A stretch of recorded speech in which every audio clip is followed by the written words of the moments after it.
रामचरितमानस में तुलसी बाबा कहते हैं कि ये कथा कौन कौन लोगों ने पहले सुना। तो बाबा बताते हैं जागबलिक ऋषि जो थे वो भारद्वाज मुनि को सुनाए थे,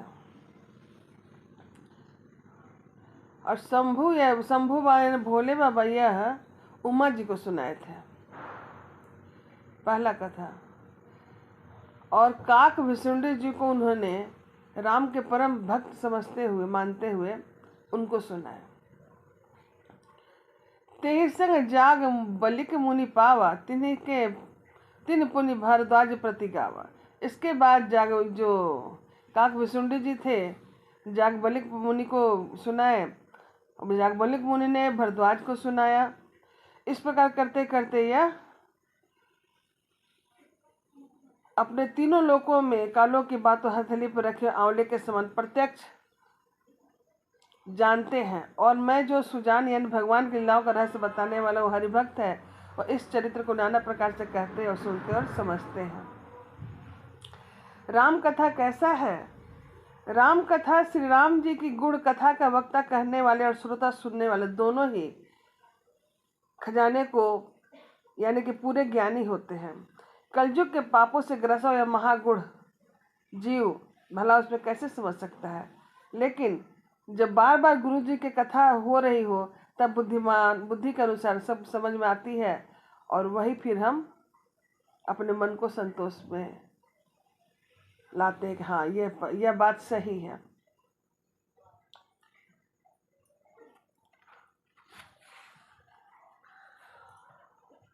यह कथा असुरों की सेना समान नरकों का नाश करने वाली है, और साधु रूप देवताओं के कुल का हित करने वाली पार्वती दुर्गा है। यह संत समाज रूपी क्षीर समुद्र के लिए लक्ष्मी जी के समान और विश्व का भार उठाने में अचल पृथ्वी के समान है। इसलिए राम कथा जरूर सुनना चाहिए। तुलसी बाबा कहते हैं कि राम कथा मंदाकिनी नदी है और सुंदर निर्मल चित्रकूट है, जो बहुत ही सुंदर रचने ही वन है जिनमें श्री सीता जी और राम जी विहार करते हैं।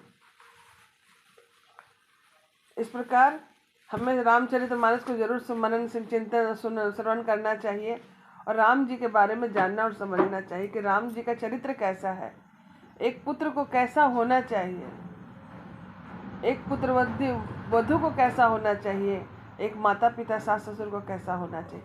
इसमें हमें सारे चरित्रों का वर्णन है। अगर हम इसे अपने जीवन में उतार लेते हैं तो समझिए कि हमारा जीवन सफल हो गया। इस प्रकार मैं वाणी विराम दे रही हूँ। अगले क्रमशः अगले पाठ में बताऊंगी, पढ़ूंगी। तो जय जय श्री सीताराम जी है। काशी विश्वनाथ की जय हो।